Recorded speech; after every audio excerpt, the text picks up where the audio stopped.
Corona ہے یا نہیں اس کا تو پتہ نہیں، مگر چونکہ پوری دنیا میں کرونا کا وبیلا عام ہو چکا ہے، اس لیے احتیاط تو کرنا بنتی ہے نا۔ اگر احتیاط نہیں کریں گے تو جانتے ہیں نا کیا ہوگا؟ جی ہاں، ہم مر جائیں گے۔ اور اگر احتیاط کریں گے تو پھر کیا ہوگا؟ کیا ہم ہمیشہ ہمیشہ کے لیے زندہ رہیں گے؟ نہیں نہیں، مرنا تو ایک دن ہے ہی، مگر اس طرح اگر ہم احتیاط نہیں کریں گے تو غلط بات ہے نا۔ ایسے تو خودکشی کرنے والے کے برابر ہو جائیں گے۔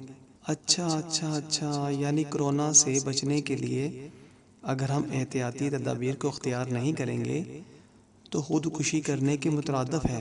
جی ہاں، بالکل ایسا ہی ہے جناب۔ اسی لیے تو حکمرانوں کی طرف سے ٹیلی ویژن، اخبارات اور دیگر ذرائع معلومات کے ذریعے جا بجا احتیاطی تدابیر کو اپنانے کی تشہیر کی جا رہی ہے۔ اچھا، چلے جناب، مان لیا کہ ہمیں احتیاطی تدابیر کو اختیار کرنا چاہیے، مگر ایک چھوٹا سا سوال ہے، اگر آپ سے اجازت ہو تو کیا میں کر سکتا ہوں؟ ہاں ضرور پوچھئے۔ جی تو جناب، سوال یہ ہے کہ اگر ہم احتیاطی تدابیر استعمال نہیں کرتے تو جان سے جاتے ہیں، اور اگر ہم کافروں کی کسی بھی صورت میں کوئی بات مانتے ہیں تو کیا ہم مسلمان رہیں گے؟ جبکہ اللہ تعالیٰ قرآن مجید میں ارشاد فرماتا ہے، جس کا مفہوم ہے کہ یہود و نصارہ ہمارے ہرگز دوست نہیں ہو سکتے اور نہ وہ ہم سے راضی ہو سکتے ہیں جب تک ہم ان کی پیروی نہ کریں، یعنی ان کے حکم کی بجا آوری نہ لائیں۔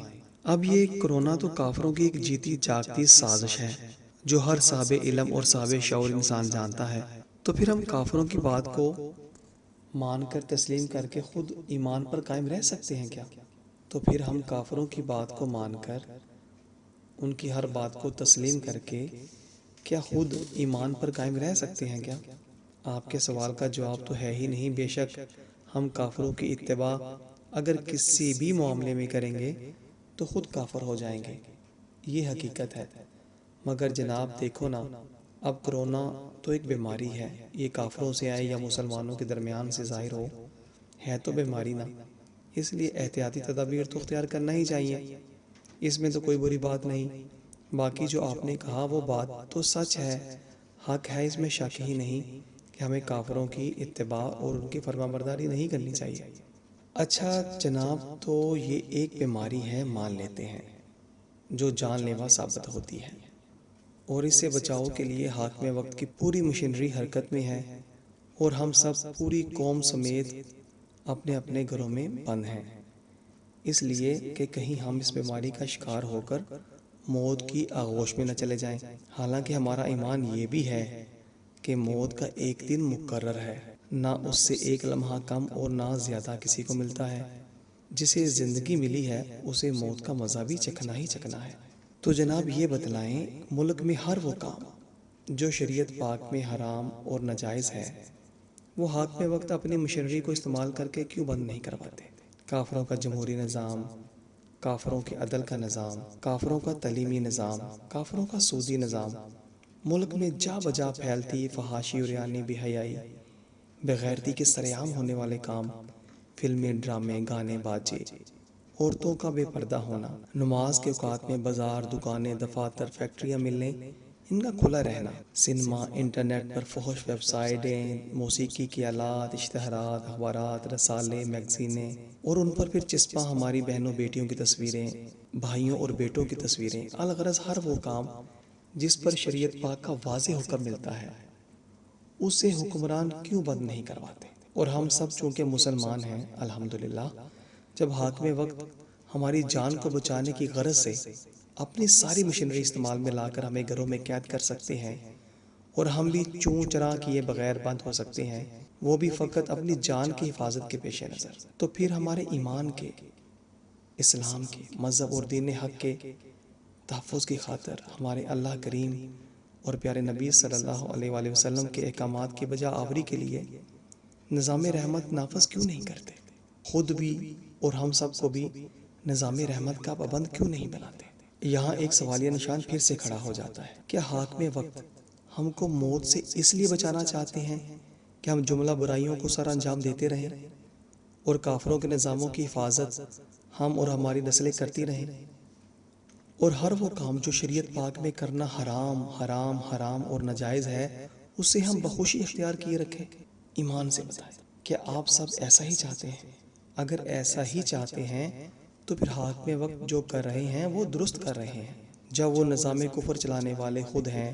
اور پھر آپ سب کی تو اس کام میں رضامندی بھی شامل ہوتی ہے جب آپ لمبی لمبی قطاروں میں کھڑے ہو کر کافروں کے نظام حکومت کو چلانے کی غرض سے ووٹ ڈالتے ہیں، کھلا منافقت کرتے ہیں، اور ایک طرف کلمہ بھی نہیں چھوڑتے، اور دوسری طرف کلمے والے کے نظام کے نفاذ کی بجائے کافروں کے نظام جمہوریت کو لاتے ہیں۔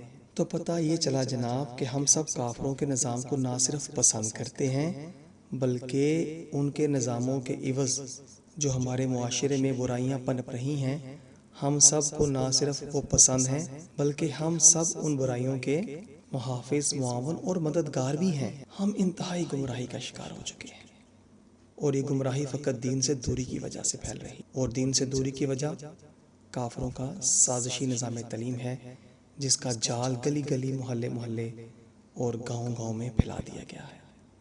یہی وجہ ہے کہ جو بھی پرزے کافروں کی قائم کردہ فیکٹریاں، اسکول، کالج اور یونیورسٹیوں سے تیار ہوتے ہیں، وہ کافروں کے نظاموں کی مشینری میں ہی فٹ ہوتے چلے جاتے ہیں۔ کاش ہم سب اپنے مفکر اسلام، شاعر مشرق حضرت علامہ محمد اقبال رحمۃ اللہ تعالی علیہ کے فقط 3 اشعار کو سمجھ جاتے، فقط 3 اشعار کو، تو شاید آج ہمیں یہ دن نہ دیکھنا پڑتا۔ انہی اشعار کے ساتھ میں اجازت چاہوں گا۔ اللہ رب العزت سے دعا ہے کہ اللہ رب العزت ہمیں تعلیمات اسلامیہ کے نور سے روشن فرمائے، اور ہمیں ہمت طاقت دے کہ ہم اپنی مستورات کو گھر کی جنت میں رکھ کر عین شریعت پاک احکامات کے مطابق ان کی تربیت کر سکیں۔ آمین یا رب العالمین۔ دو رنگی چھوڑ دے، یک رنگ ہو جا۔ دو رنگی چھوڑ دے، یک رنگ ہو جا، سراسر موم یا پھر سنگ ہو جا۔ اپنی ملت کو قیاس اقوام مغرب پہ نہ کر، خاص ہے ترکیب میں قوم رسول ہاشمی۔ یہ سکول و کالج، یہ نوجوان، یہ سرور و رنائی انہی کے دم سے ہے میخانہ فرنگ آباد، انہی کے دم سے ہے میخانہ فرنگ آباد۔ جب قوم بچوں کو سکولوں سے نکالے گی، تبدیلی آئے گی، تبدیلی آئے گی۔ اللہ کے قرآن کو سینوں سے لگائے گی، تبدیلی آئے گی۔